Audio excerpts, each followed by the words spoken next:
Hello, hello, welcome to the latest live stream of The Reveler. We don't have anybody in here right now, but we'll hang on for a bit. If no one joins us soon, we're going to look at a episode of the Duran, especially in light of some of the recent revelations and things going on in China. We'll look at some of their analysis of what they've been doing, and one of their guests that they had on in one of their, so to speak, Chinese experts, or at least it's a gentleman living in China. Wouldn't call him an expert by any means, but we'll review that as we go, and then if we get people to come in, then that will be great, and we'll take care of any questions or things that come in during the live stream. But this is still early days for the channel, still early days for what we're trying to build. But we're trying to build an Asian-based base, Asian-based base, a base for political thought, political theory, especially with a U.S. focus, but doing it from Asia. There's a lot of misconceptions going on in Asia, a lot of misconceptions really globally with how much support the U.S. has, especially what I would say libertarian type viewpoints. Those viewpoints are well appreciated and respected, I think, in many parts of the world. But it's difficult because the media and other sources don't convey that message, and it's always looked upon that there's a negative view toward the U.S. globally. But I think the resurgence, I think the more libertarian type of viewpoint is well respected in markets outside of the U.S. And so that's what our hope is. Our hope is to explore those things and create a base, especially in Southeast Asia. There's not a lot, at least from my experience and in my search, there's not a lot of folks doing this from Southeast Asia. One, it's difficult. There's you always have issues being able to do these type of coverage things from Southeast Asia. But I think it's important because there's so many countries in Southeast Asia that still have a strong slant toward the U.S. There's still countries that are relying upon the U.S. And I want, I think we should try to influence them before others influence them, and that's namely China and possibly other countries have undue influence on them, and it becomes more of a regional conflict where it's multiple countries versus the U.S. or versus the West. And I don't think that's how it should be. I mean, as an American, certainly want us to have as many allies and partners in the region as possible. So as I said, I'm the Global Reveler. My name's Tyler. I've lived in Asia for over 10 years, but I've studied Asia. My master's degree was part specialization in Asia. So I've spent a lot of time here in the region. I studied in Beijing during master's degree, and then post graduation from that, I lived in Shenzhen, China. Which Shenzhen, China is the fourth largest city in China, so a massive city. The fourth largest city. I don't know what the current totals are, but I would guess close to 20 million. I mean, that wouldn't be the official number that's purported, but probably close to 20 million individuals living in Shenzhen. Shenzhen's considered the technology hub. There's a lot of technology and growth in that sector that has happened over the last 30 years in Shenzhen. It was a rural village with just a little more than just fishing villages 40 years ago, and now it's 20 million people. It is right on the outskirts of Hong Kong, and that's one of the reasons that it's grown so significantly, is that presence right very close to Hong Kong. And after that, I lived in Singapore, and so I got kind of the China focus, and then went to the opposite and went to Singapore, where it's more Western than most Western cities. Extremely clean, extremely civilized and orderly, and a very different type of feel that you'll get really anywhere in the world. I don't think there's many cities anywhere in the world that rivals um, Singapore. Really, very respectful of Singapore and what they've done. I think they've got a story that's unlike many others.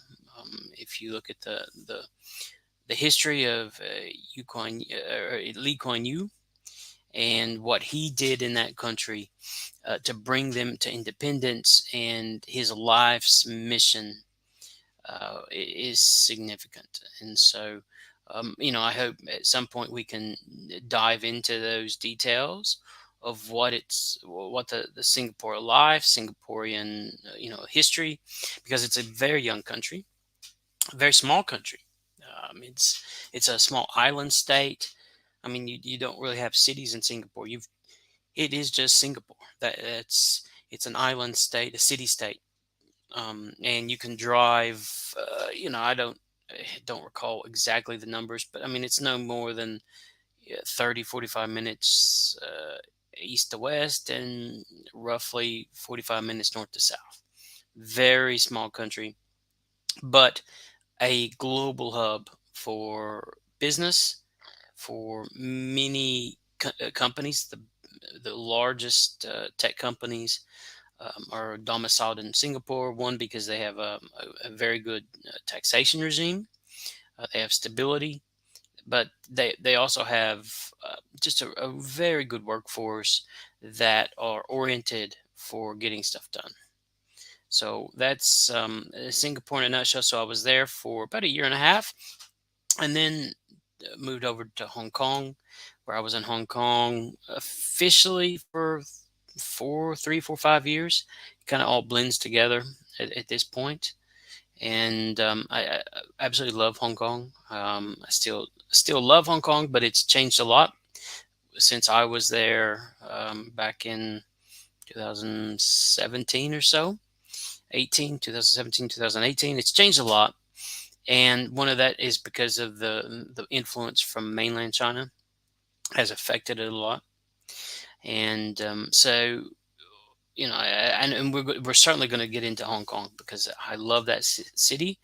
Again, it's a small, it's a special administrative region, SAR. So you'll see that a lot of times when you see Hong Kong, it'll be Hong Kong SAR, Special Administrative Region. And I can't speak highly enough, at least what Hong Kong was, but it's changed a lot. So we'll dive into those details as it comes up on other videos and other casts and live streams that we do. And then I've kind of split the last few years between Hong Kong, or between Ho Chi Minh City and Doha, and I spent a winter in London, which was a bit of a unique kind of setup. So I've got a little bit of a strange setup, so that I lived in London for a winter, and did that, and so that I had that. But then I was mostly based in Doha, Qatar, and then went to spending most of my time in Ho Chi Minh City pre-Corona, and we'll use it Corona just so that we avoid any issues with the YouTube algorithms. So that's where it is. But I don't want to bore the VODs and everybody else that we've got going on. I think since we don't have any viewers coming into the live stream, I think it's best we jump into one of the episodes of the Duran, and I want to give a bit of a summary on that. I do have some criticisms of that, and then if folks join, we will address those issues accordingly. But let me first preface the Duran. The Duran is I think one of the leading alternative viewpoints in the news today. They really provide alternative perspectives, but from a intellectual perspective, intellectual thought, without an agenda. And so I think they really lead the guard on providing commentary on what's going on. They've provided significant commentary on Russia. It won't be the popular commentary, but I think even if you don't agree with what they're saying, I think it's worthwhile to give them a listen, because they provide that that that other viewpoint that no one seems to appreciate these days. Everybody wants everybody wants the news to agree with them. They don't want to explore alternative viewpoints and say and find the holes in it and find out what's wrong with it. So that's what the Duran does. Duran is extremely strong in Middle East, Europe, America policy, and for this particular podcast that they have, or it's a live stream, they have a specialist for Ukraine Russia, which is Patrick Lancaster. I don't know Patrick. I've not looked him up. I don't know much about him. But they did bring in somebody that is the, so to speak, Asian expert. Reporterfy Media. That's Alex. That's in the bottom right hand corner of your screen. That's really where I want to jump in and kind of provide some critical response to a lot of what he says, especially in light of the recent issues that's coming out of China and President Xi assuming significant control over the country. So I do know Alex a bit. Him and I both went to the same graduate school, and we've connected and not chatted, but we've connected online. So I do respect him a lot. And then Alexander, the I guess the legal mind there in the UK, I do respect his perspective as well a lot. But let's jump into it. And if anybody joins us on the live stream, we will jump off and kind of address any questions or the things that people have. But I will, as a caveat to this, I will put the link to this podcast into the description so that anybody that can see, I keep saying podcast, but into the live stream. I'll put that in the description so people can see it. This is a couple of weeks old, so 3 weeks ago. I recorded a response to this about a week and a half ago, and I was continuing to make updates to it, but I didn't get it published, and I thought, well, I'll just sit on it and not put anything forward. But I think with the recent events in China, it's worthwhile to put something forward. So let's jump in and see what they say. I'm gonna fast forward because Patrick again is updating them on Ukraine Russia, and it's not something that I'm an expert to. I do appreciate the Duran's viewpoint on that, but I'd prefer to jump into Reporterfy Media and Alex, who's as he claims to be the Asia guy or the China guy, and talk about his viewpoint a little bit on this stream. So we'll just jump right into it. That I want to see by the media companies that I do collaborations here. Let me take it back just a little bit so we can get where he starts. So you can see, and Patrick actually jumps off and gets disconnected fairly soon. So then it's Alex from Reporterfy really running the show from there. Let's see where we're at here. Myself, in fact, I made a statement. Well, today's the last People's Republic. People about 20 some years ago, and after meeting Patrick and seeing what he was doing, documenting what could possibly be one of the largest archived video, I would say archived of videos that may be used in a tribunal in future years, said to me that wow, okay, I have to do some effect on what's going to go on the 16th in the 5-year plan. Now, for the audience, this meeting is crucial for China. This is the decision of the central government, what they're going to do for the next 5 years, where the budget is going to be spent. And we are talking about astronomical numbers. These are big, big numbers. And major cities, military, what type of money is going towards the military. They're ready. They're ready, guys. They're ready. Trust me. And they're watching. So Alex is based out of, I think he said Chengdu. I last time I was in China was in 2017, and I went to Shanghai. And of course, I've been to many places in the world, and I've seen big cities, industrialists, and because I mixed with quite a few people there, and I have to say that the sheer scale of China was something that I have never encountered before. Yeah. I've never seen an industrial and economic machine on that scale. And whatever economic problems it has, and it no doubt has its economic problems, I think Sure. that is something that people do need to understand. Now, when you say that they're watching these events in Russia and Ukraine very, very carefully and that they're studying them, what does that mean? Does that mean that they're saying to themselves, if Russia fails, we're next, the US will come after us? Or does it mean the Russians aren't doing as well as they should be, so maybe we don't really need them as allies anymore or friends anymore?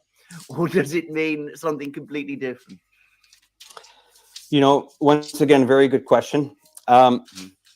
They target it as this: China is about relationships, and they will continue to bang on about the 12th of February 2015.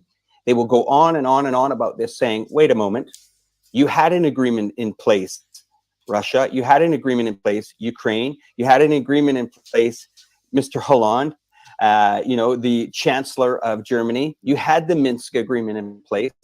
Why didn't you honor it? And these diplomatic channels that China uses and goes down, when they get broken or when other countries break their promises, they watch that and they see the behavior. And it's very interesting how China, plays the long game. They can wait this one out. But I mean, that's every major Western power in reality. They can wait it out. China does do this very well. They they look, they see, they analyze uh, what folks are doing. But to say that the Chinese don't renege on their own promises is a bit disingenuous as well. That again, it's Asia as a whole. Relationships matter. Relationships are the most important, and you don't do business or you don't do work with someone that you just met. It takes a lot of time and a lot of effort to build those relationships and to get comfortable with someone. But don't overinflate it. Don't overinflate it and say that the Chinese don't understand what's going on. They understand its politics, and the Politburo knows that just as much as anybody. And we're going to get into this. I mean, if you think about relationships, if you think about history, you've got the president. Well, we'll get into it, but the president of China, getting the former president essentially getting excommunicated out of the Politburo, out of the main leadership group. Why, we don't know yet. So it's interesting that Alex brings this up, but coming today, you say maybe it's not as strong of as a factor when um, power and money and issues are involved. It's always great to say, yes, Asia, China, all about relationships. And they look at that and say, you broke your promises. Well, there's some pretty significant promises on this side of the fence as well, Alex. So let's take a look at that. So let's continue on. It might drive the US crazy. I'll just give you an example. The Hudson Institute recently hired Mr. Pompeo as of a few weeks ago, who has gone on a megaphone on the internet and basically says that all arrows point to China for all the atrocities and all the bad things happening in the world. Well, once again, that's hyperbole. I mean, I'm not a Pompeo fan, but that's hyperbole. Just saying that some U.S. officials blaming China for everything, because right now every finger in the world is pointing to Russia, whether you agree with it or not. Everyone's talking about Russia. So I'm going to try to be as clear as I can here. I've been invited into this country, and I've been given unlimited access to pretty much anywhere I want to go. BS. Show me the invitation letter. Show me where Xi or some other government leader has give you unfettered access to anywhere you want to go. That's total BS. Now you are a prop for the government, it seems like. So they'll give you access to what they want to give you access to, and they'll give you the propaganda spin. That's what the Chinese do. That's what every government does. And anything that I want to see by the media companies that I do collaborations here. Now, I could simply ask, I want to travel to this zone and see this certain thing. They would take me to that place. They would allow me to see that. Now, the difference between myself is I'm a Westerner, I'm a Canadian in China here, but some of the international media firms like the BBC, they've lost credibility here. So China knows and understands that, sure, you want to be in the country, you can still report in the country, but if you're reporting absolute BS or fake news, as we call it, then sit in your office in Beijing, report what you want to report, we'll let you get on with it. But when my phone call rings and they say, Alex, where do you want to go? Well, I want to go to this city. I heard about that story. I want you guys to get me access. I get that. And that is my dedication here over the next 2 to 3 years here is I think there's going to be a lot of attention moved forward as the military industrial complex focuses their arrows on the big one, and that's China for sure. And that goes both ways. The Chinese have the biggest, military in the world, and folks they continue to build. They continue to recruit from the countrysides. Everyone, wants to join because they prop it up to be an amazing unit. They've never really been tested, and they don't have that battle hardened testing. But I'm sure they've got an amazing military unit. They've certainly got amazing intelligence and amazing technology and resources. But don't equate the influence of Western militaries and say that China doesn't meet them, because they do.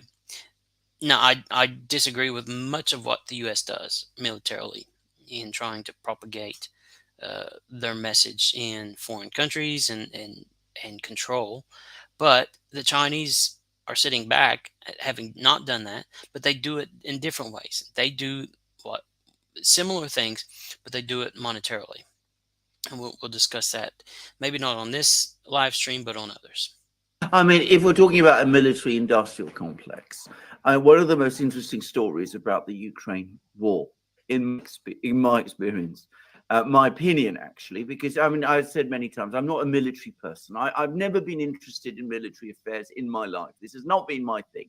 But I have backgrounds in industry and logistics and those sort of things.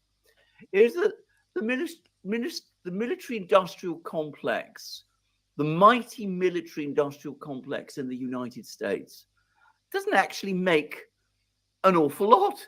I find that most astonishing, actually. I mean, they're taking on Russia, and they can't keep up with the Russians in artillery production or rockets or missiles. Yeah, agreed. But I don't think the U.S. has ever been challenged to do that. I mean, we've not seen any challenge to the U.S. since World War II on production. Again, I look at it and I love the Duran. I love what they do, but I also want to put a a grain of skepticism on everything and say, well, there's two sides to it. So I don't think that the U.S. has ever been challenged to have to do that. Could they do it? Well, they did it in World War II. I don't know if they could do it again, because given all the absolute issues. I mean, I think right now, if you said we'll go to war against the Russians and we'll be part of Ukraine, yeah, probably the majority of folks would just jump over to do it. But would they normally do that? Probably not. And so I think it's disingenuous to say that the U.S. are missing the boat against the Russians, because quite frankly, the U.S. has never been tested. But again, it's going to extremes on some of these examples, and we'll see Alex from Reporterfy really talk about that coming up. or things like that. Now, that's Russia. And, I've been to Russia. I mean, I know Russia well. I've been many places in Russia. It's impressive. It's big. It's not China. I think, There's no country like struggling to keep no up country like China. with the Russians. Then trying to keep up with what China can produce. I mean, don't even think about it. They would overwhelm you. And, I mean, they could probably produce more in a day than you could in a year if they're having all this trouble. I mean, that's certainly they've got the feeling. control. I mean, what are your thoughts about that? At least, once again, when we hear the collective West, somebody told me somebody told me about the show today. They said, you're going on with the collective best on the show today. So it was quite funny comment. But when it comes to, the military budgets here, the budgets here aren't inflated. Okay. And there's a comparison. There was a report out about 18 months ago comparing, the cost of a hammer with the U.S. military, $80. The cost of a hammer in the China, $6. And they were comparing the budgets. They were also saying that, the Chinese have not had to use their hardware, or they haven't left multi-billions of dollars of their hardware in other countries that they've either failed at regime change or failed at their mission. No, that's absolutely true. The U.S. has been brutally terrible at spending billions and leaving billions and billions of dollars in countries. The Chinese haven't done that, but it's a two-edged sword. I think the Chinese haven't been tested for it. They're trying to do this more and more in Africa. And again, I don't want to get into this live stream, but we'll have significant breakdowns on what the Chinese are doing in Africa. We'll have it we'll have some from local individuals sitting in Ghana, sitting in Botswana, possibly Nigeria and Kenya, talking about what the Chinese are doing within their countries and seeing the sentiment to the Chinese coming in. So we'll do that for sure. And the Chinese continue to expand. Now, we'll also have that theory of, well, the Chinese don't have experience in wars. I'm going to be very clear again. If the Americans or NATO want to try to bring their ships across the Pacific Ocean and park them in the South China Sea and defend themselves in the middle of water against a nation of China, here's the difference. That outside that window there is China. And I know without a shadow of a doubt that anything that makes running shoes, race cars, or washing machines can immediately overnight be turned into a military, a plant, just like. Yeah, that's true. I mean, come on. I mean, again, you're going to extremes. But I think I think Alex here is so beholden to the central government, to Beijing, that he forgets the will of the people. He forgets that the people are in charge, not him, or not the government. And in China, it's truly a communist country where you don't elect your leaders, but the populace is still in charge. And it would not take a lot to have a significant revolt against the populist or against the government.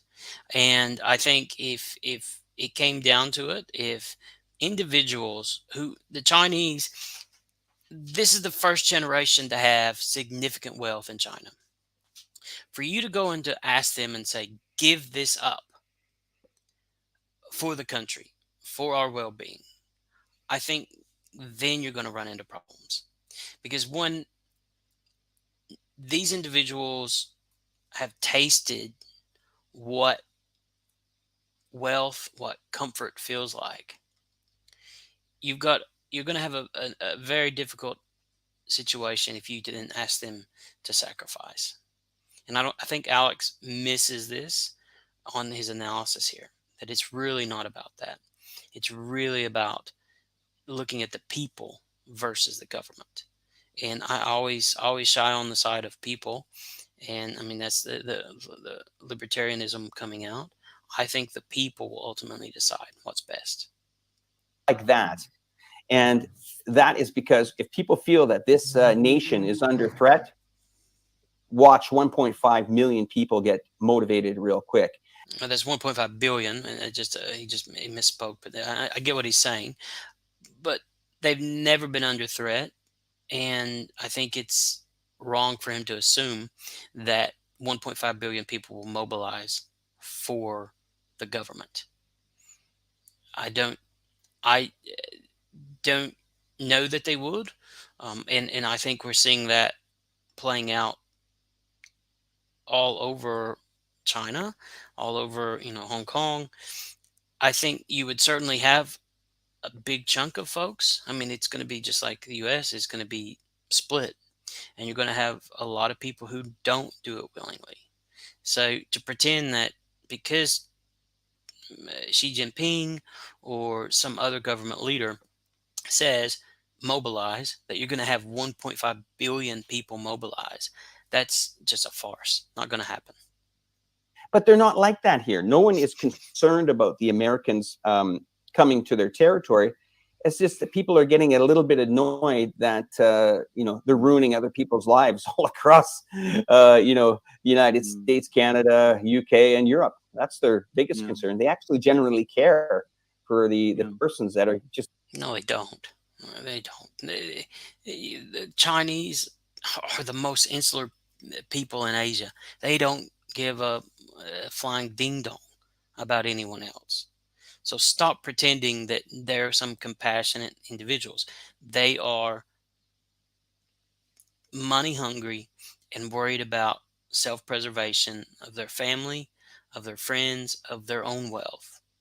They're not worried about Americans. They're not worried about Brits. They're not worried about Canadians. That's ridiculous. Just getting absolutely outpriced when it comes to the electricity bills. I have to say this. When I went to China, it looks like we lost. It does. It does. Patrick, just to let everyone know, Patrick is in a war zone, and as you saw, he was broadcasting from his car. Absolutely. So if we get him, if we get him back, fantastic. If we don't, well, he gave us some wonderful insights. So it's we're grateful. We're just grateful to have him at all, actually. And I mean, the work he does is just. I mean, astonishing, and I'd say heroic. Actually, I mean, heroic journalism as it should be done. From once upon a time, as I remember, the tremendous self-confidence that the United States has. You don't find that anywhere. I've never seen that anywhere else. Now, I found it in China, and the enormous pride, which is something people, again, I think, underestimate. The enormous pride Chinese people have in China's achievements over the last 50, perhaps even longer I agree, years. But I don't think they pin that directly to the government. I think they think China has done that in spite of the government. The Chinese people believe in the Chinese people. They're just like any other people in the world. They believe in themselves. They believe in self-actualization. They believe they can achieve more, and they don't necessarily look to the government to do that for them. And the problem I really have with this Alex gentleman is he always, from Reporterfy, he always looks to the government first and wants the government to drive it down. But it's not about that. It's about the people deciding. Just as they did in the U.S., as they've done in countries all over the world, the people will decide, not the government. And again, that is not to be underestimated. In 1941, America also had not had a huge amount of experience with wars, but it had that huge industrial machine behind it. It had that tremendous self-confidence. I'm going to skip ahead a little bit more. 20 of them have over 1 million, and I think it's over 60 of them have staggering numbers. I mean, the city of Chongqing I live in is almost the population of Canada. The 8th largest economy is the port container in Shanghai, not the city, but the 8th largest economy in the world is just a container port. And you're right about your perception about China. You know, they have this, you know, sense of pride to them, and they're proud of what they've come through. They got a long way to go here. This place is not perfect. It has a long way to go. That's true. It still has a long way to develop. And being here as a Westerner during this time, during this pandemic time, I can tell you this country is getting ready to open. It's exciting. No, it's not. It's And the Chinese ridiculously say bad. the world's not open until we're open. And Hong Kong, who China controls, and China's got stronger or stricter controls than Hong Kong, they still have a mask mandate for individuals outside. So stop pretending they're getting ready to open. They've still got a long way to open, and that's one of the reasons Xi Jinping absorbed so much power. Is that the Corona, and we still need to call it Corona because of YouTube's great censors. Has Xi Jinping and the government has such a control? They need to control how it opens because it looks so terrible, the lockdowns and what they've done in China. So it's ridiculous to say that they're ready to open. Everybody else in the world's been open for months. So come on, man. That's ridiculous to say now that they're ready to do this stuff. They're behind everyone else. Once our 1.5 million consumers can go out and use all that saved money we have for 3 years in these countries, we'll be ready to go. But then again, they do follow the Russia, Ukraine. Really, it's all over our social networks here. Just so your audience, if they don't know about the social networks here in China, they're massive. Yes, they can criticize the government. They're massive, and they are largely controlled and manipulated by the government. I'm going to say the opposite of what he's going to say. There's so much censorship on everything that is done within these social platforms, and he's just so blinded by his admiration toward central governments or toward China or what. I don't know. I mean, I love China. I spent so much time there, and I still love China. But you stop pretending there's some savior for the world. Absolutely not. Absolutely not. And these social platforms, they propagate Russia because Russia's their friend. They need the ally. That's one of their closest allies.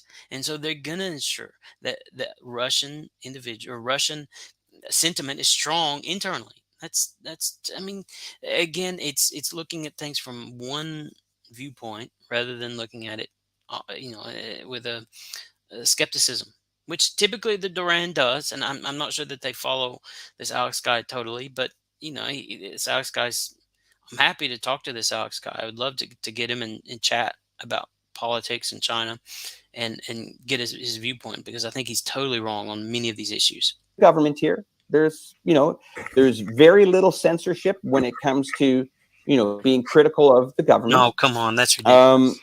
They can get all the stories. They actually the platforms here, we see more stories of Russia than we see in the Western media. I mean, I've got to stop pausing it because it's going to take us all night to get through this. But just when CNN, so locally in the country, when CNN started to report about Hu Jintao, the former president, being removed from the Congress last week, you know what happened to CNN?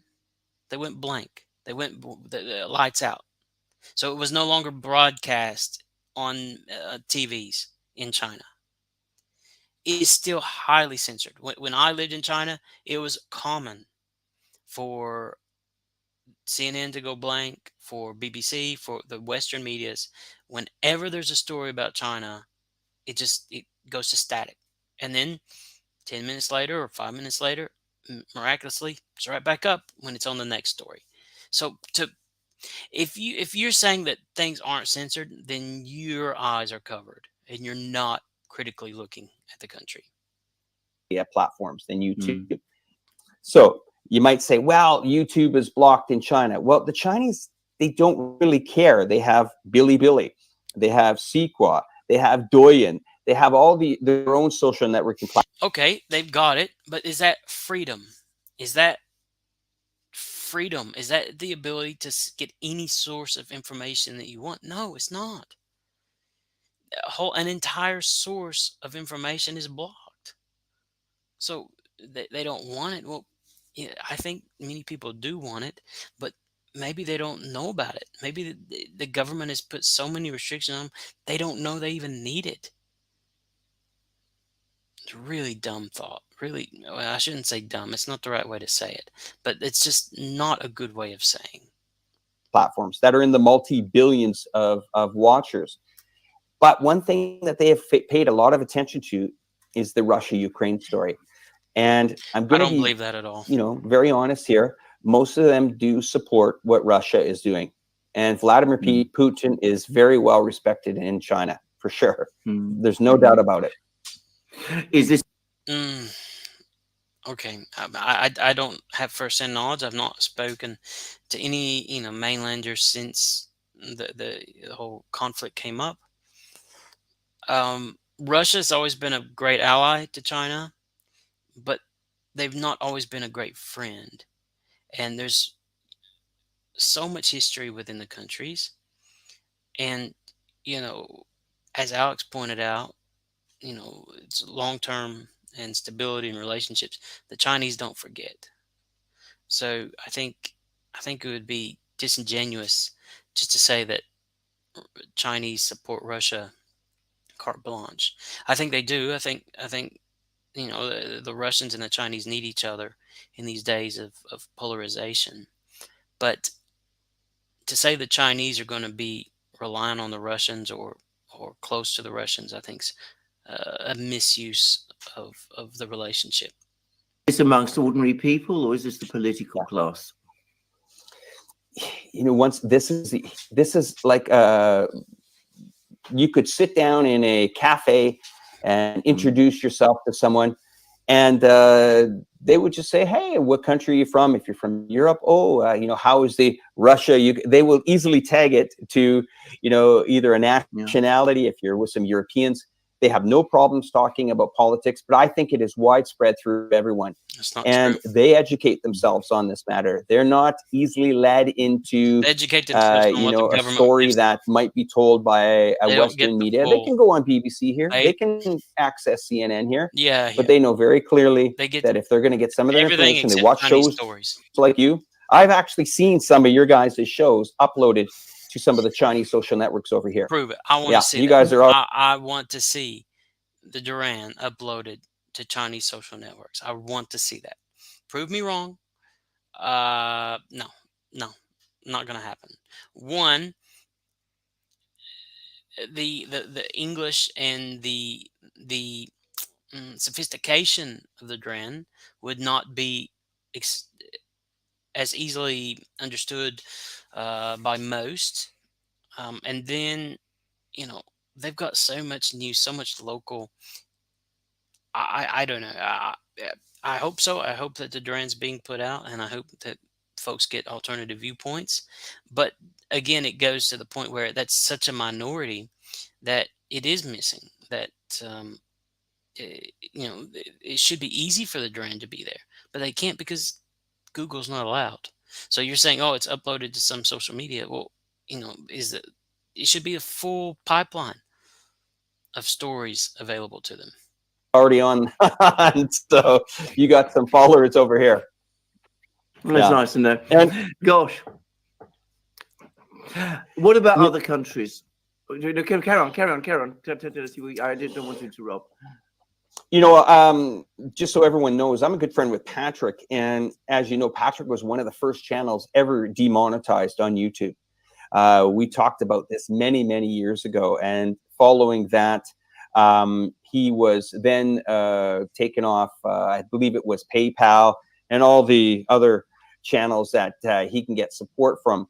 What we've been doing here over the last 6 months is putting a lot of his content on the China social networks here without any censorship. They're showing his content here. And that, to all those content creators out there in the world that feel that their voices are being crushed by YouTube or being crushed by people that don't believe in us, you would never think that a Canadian would tell you that the Chinese platforms will let you tell your message. No, and you might say, wow. Okay, you Alex. Okay, one individual very minor player puts his content up, yeah, it's a wash. It doesn't get traction. There's nothing there. But to think to just to make that statement, to say you can get your content put up, there's no censorship, that's disingenuous, Alex. That's totally disingenuous. You are, as I pointed out during the live stream when I watched it a couple of weeks ago, you're sucking at the teat of the Chinese government. It's got to stop, man. That's just too much. Way too much. You're so beholden to them right now because you're in China. You're sucking up to them because it's lucrative. It absolutely would be lucrative to have a Westerner come in and spew the rhetoric you're spewing is going to get popularity, and you're going to enjoy it because you're going to be that popular Westerner that comes in is just well, I'm not going to say the word, but to the Chinese government. Only in China. Well, it's to 1.5 billion people, and I think that's important. We have such a completely different conception of China from what you've just described in the West. I mean, and I have to say, one of the most interesting things is the way in which hostility to China in the West, when I say the West, I mean Britain and the United States, because those are the places I know, but I think this is a general trend now, has just cranked up suddenly to extraordinary levels. It sort of began. But many Asians hate the Chinese. Africans hate the Chinese. Europeans, more or less hate the Chinese. America, this is not. I mean, in reality, pretty much every country hates every other country to some extent, and hates certain aspects of it. But Alexander, this isn't synonymous to the Brits and the Americans. There's real animosity toward the Chinese in a multitude of countries. Midway through the Trump administration, but it's actually got worse, in my opinion, with the current administration, and it's clearly a long-term trend. I mean, and one of the things I think you mentioned that China has a lot of developing to do, but when I was in Shanghai, Nanjing, obviously, richer areas of China, I was impressed at how developed it actually already is, which is perhaps something which many people in the West don't imagine, don't understand. I mean, it does not feel like a global, like a third world place at all. If that's what you. No, come on. We're looking at Asia back in the 90s at this point. I mean, look at Singapore, look at Hong Kong, look at Shanghai, Beijing, Shenzhen, Guangzhou, Chengdu. These countries are tier 1 cities. They have brand new infrastructure. They have modernization out the wazoo, more than any European nations, any more than American countries or American cities. They're new, they're rich, they have so much wealth, they're much more developed. They have much more social infrastructure have been put in place. And that's not synonymous just for China, that's Asia as a whole. You still get maybe a little bit of a standard of living difference, but Asian countries and Asian cities are much stronger developed because they're so much newer and they've got so much more ability to spend towards social spending, and that's what they've done. Your idea of China is like, then forget it. That's not what it's like. But anyway, do the Chinese know about this sudden shift in Western attitudes towards them? Sure. And they're very familiar with the $300 million budget that's been passed by the Americans to fund anti-China rhetoric. That's okay. God, they know about it. Who knows about it? I mean, the Chinese don't follow. They follow what the government says, and yeah, there's going to be a lot of propaganda against and say all this.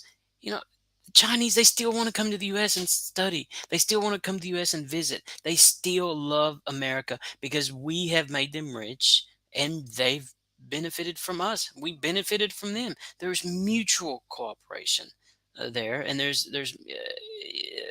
I think, Alex, you go to the extreme, Alex, and to the other end, in saying that the Chinese are have animosity toward the Americans. And I think it plays both ways. I think you play right into the hands of the central government of coming in and saying that the Americans and the Western markets are against us, and so we have to fight for it. And that's totally the wrong approach. That's a fact. That's not me making up that number. Anyone that's watching the show today can Google it. They can see that the U.S. government has approved in Congress. The checks have been written. You will see a lot of NGO non-government organizations do major hit pieces on China. There's major channels. All you got to do is watch YouTube. You can even see China's ending in 28 days. China's ending in 15 days. A lot of these channels are funded by this $300 million annual package by the U.S. government. The other thing that I wanted to point out is that the McKinsey Institute, I'm not sure if you're aware of this consulting firm in the United States of America. Heard of it. They're really starting to ramp up. Okay, well, maybe I'll just. I mean, I think Alex doesn't have a lot of industry experience. I don't know his background. I mean, McKinsey, but yeah, everybody knows them. So anyway, I really like to talk to this Alex guy because I think he's just, as I've said before, he's sucking the teat of the Communist Party. No. Please say what you want. Say what you want to be absolutely free. Come on. Anyway, go on. Those documents are very well distributed here in China, and they're very well read because a lot of the stuff that are in those papers eventually is either a roadmap to what the administration is doing or partial part of a puzzle that the administration. I'm going to start fast forwarding some because I just can't. I really can't take it anymore. It's starting to get a bit dry on what Alex's ability and rhetoric around this is. So we'll fast forward a little bit as we go. Is doing in the U.S. country. I mean, we will get a lot of as you say, a lot of people have this stereotype of what China is. Now, a lot of people don't want a Westerner like me to say, hey, things are progressing here. These cities are spectacular. They look amazing. They don't want to hear it. So I'm in a city of 32 million, which was a major industrial city in southwest China here along the Yangtze River. Chongqing was a massive polluting city. Now, the city has over 326 days a year out of 365 to America. They tried to pretty much wipe out the cotton industry there last year. Ukraine is broken up. What happened? They understand about the Minsk agreement that I think I'm a mouthpiece for the CPC, but I'm giving my experience here as a Canadian here in China. I've come here on my own will. And I've analyzed things the way that any Westerner would in this country, with a grain of salt. And but okay, Alex. But listen, I love China as well, but you are not looking at it with a grain of salt. You are so beholden. Okay. If you're looking at it with a grain of salt and you still say, oh, I call up my Chinese contacts and they'll let me go see anything in the country that I want to see, then you're not looking at it with a grain of salt. You're just a mouthpiece. And you're, listen, there's nothing wrong with that. You're grifting and you're making your money and you're doing well because you will get popularity. You will have popularity in China as a Western mouthpiece of the government. That's fine, but don't belittle Western governments for doing the exact same thing what you and the Chinese government are doing. You can only sell so much over virtual conferences, and that's where a lot of the focus, and I think a lot of the pressure is going to be, Alexander, is this guy, Xi has got to come up with a very, very detailed game plan on opening this country. Well, he doesn't have to now because he's essentially rigged the jury, rigged his the leaders in China so that they're all supporters of him.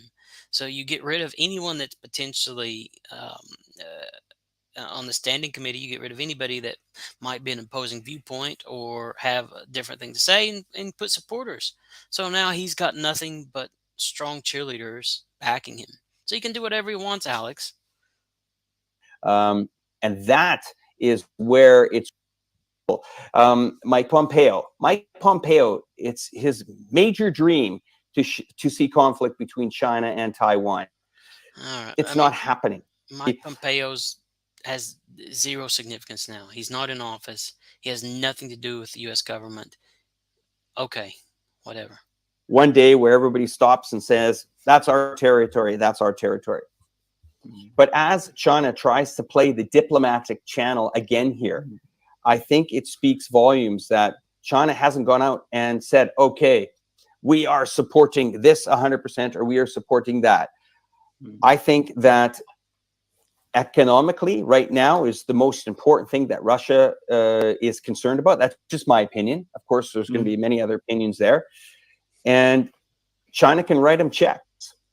They're not connected to, China doesn't need to go through the SWIFT banking system to send money to Russia. China knows how to play the diplomatic game properly. They do. And that's why they're winning. They're winning other ways, not just on. And that's one of the reasons they've got so much power in the world, and they've got such strong, or they were able to build such strong connections in Africa and Eastern Europe and Asia, is that diplomatic approach. The diplomatic approach and carrying large bags of cash and be able to write large checks. That helps a lot. When relations were very tense, is actually symptomatic of this relationship. Given how big these two countries are and how long their border is, the reality, on the contrary, is that they've overall, over that entire period, managed their relations very well. I just wanted to say that because, as I said, we get its citizens. It has a contact tracing app that works. Sorry, guys, hate to admit it, but it does work. Okay, but no, we don't want that though, Alex. Okay, I don't care if it's flawless. I don't care if their contact tracing app is, puts me within a meter of anybody that has COVID. For 20 years from now, I can look back and say, I don't want it, Alex. Do you see that? Do you see that free people don't want that BS that's propagated? We don't want contact tracing. We don't want social credit scores. We do not want that, Alex. And you're coming off spewing saying this is so great. They have this contact tracing app that can do amazing things. Alex, freedom. Free people don't want that. And that's where you just lost it. That's where I think Alex and Alexander here from the Duran should be a bit more pushing back on this Reporterfy guy, because he spews absolute nonsense, and I don't think he speaks anything that the Duran folks would normally stand for, which is freedom and self-choice, not government control. If you travel to other provinces, you need to get an NAT test. It takes 20 seconds. It's free. Okay, but I want to travel free, Alex. I don't want these tests. I don't want this stupid stuff going on. You look at it with just rose-colored glasses, saying it's amazing. They have all these abilities and they do it flawlessly. I don't care how well they do it. We do not want it. Now, that may be a burden to some people that don't want to share their data. I understand that. But Chinese are different. They're okay with that. They're okay with having the possibility of getting on 110 bullet trains to the next city that go 300 kilometers an hour. They're happy with 45 new airports that have opened in. Come on, what a stupid analogy to say, oh, the Chinese are happy to get on these great first world, amazing transportation. Yeah, great bullet trains, great airports. They're okay with giving their data. Those are two separate things, Alex. Don't conflate them to say they're the same and that the Chinese are amazing. You're just trying to spit in the face of Western markets of saying they're fine with giving their data. They've also got the best airports and the best trains and the best everything. Those aren't synonymous. And I really wish Alex or Alexander would stand up to this butchery of libertarianism. Country in the last 4 months. They're happy with that. They're happy with their annual monthly cost of earnings going up for 15 consecutive years. They're happy with their low crime rate. It's just a different country with different values and a different way forward. Has their government spilled multi-trillions of dollars in wars? No. But are they investing in military hardware? Oh yeah, you can bet they are. And when I use that word, they're ready, that doesn't mean they're going to move forward and instigate something. But if something lands on 1 inch of soil here, they'll protect it. All right, so we're a little over an hour. Let me just throw one more question at you, Alex. Please do. Quick. Is there a chance that the collective West, the United States, could peel China away from Russia with regards to this conflict in Ukraine? And can you perhaps comment a bit about China and India as well and their relations, both being in the BRICS, but also being a little bit confrontational as well? The first one, will they be able to, I'll use the word divide. That might be a little bit more clear. Not going to happen. No, there is, I feel that the foot pedal has been pushed to the floor. China understands who its allies are now moving forward. Russia really appreciate you giving Patrick live show to Transnistria 4 times. The last time Patrick and I were there, we were given a 5-day pass into the country, and we were actually interviewing government heads down there. And you don't build up armed forces to the extent. Past 7 months, it's been very difficult to read. Yeah. And Putin has played this whole war in a most intricate and complex way. It's opened him up to towards this new thing that they're building, without there being some sort of big. When this gets to, past its level, war is over, the investigations start, all Patrick Lancaster has to do is says, here's 9 years, get to work, guys.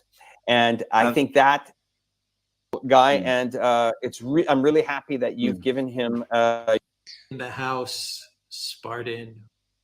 Thank you, Alex, for Okay, well, it looks like, that's pretty much it. We skipped the last 30 minutes or so, pretty much, bypassed a lot of stuff, because we got the sense of this Reporterfy guy's kind of mantra, which is total doo-doo, I think.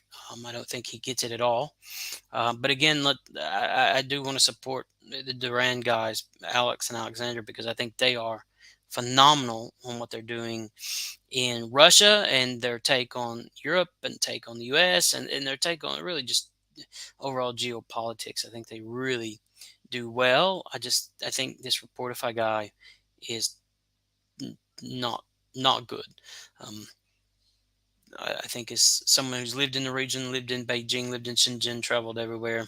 I'm not an expert on China. I know it quite well, but I don't think this Reporterfy guy does justice to the world. I think he, again, sucks the teat of the China political machine. So we didn't get too many people coming into the stream tonight, but it's a start. We went roughly about an hour and 5 minutes, and I think we'll end it there. As here in Vietnam, it's getting late, and I think I'll do a few other things and then start getting ready to take some rest. But I do want to thank those that did come in. We had a few people come in and out, and we'll put this up on the channel so anybody can view it.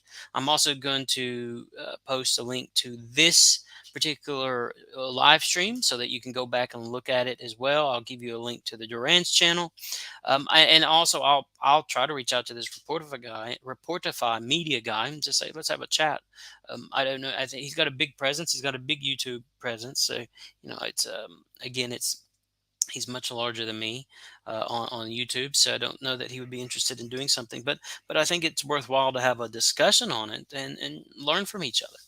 So I'll try to do that as well and see if we can have a chat and maybe extend our discussions accordingly. But I want to thank everyone for watching the live stream. I hope you'll find it a bit informative. I hope that what you saw from the Duran, that you'll get excited about what they're doing. I hope that also that you'll see from the Asian perspective my viewpoint and how I think things operate and how things should operate. If you are watching this, please give the video a like, comment below, and let us know that you've seen it. And please give my channel a subscribe. I'm just starting YouTube. I'm about 7 or 10 days into it, but I've had some success so far. And it's a significant amount of work on top of everything else that's going on. But I want to be able to provide content, especially here from Vietnam, where there's not a lot of Westerners putting out political commentary. And I think it's important that as Vietnam becomes an alternative to China, and Vietnam begins to be a leader not only in Southeast Asia but the world, that there's voices sitting here that can look at both sides of the table, both sides of the perspective, and provide a fair analysis, one that looks at the people first and looks at it more of a libertarian, a traditional liberalism approach to things. So again, thanks for your time. Please like, share, and subscribe to the channel. And I look forward to seeing you next time, either on a recorded video or on a live stream. So thanks and have a great day.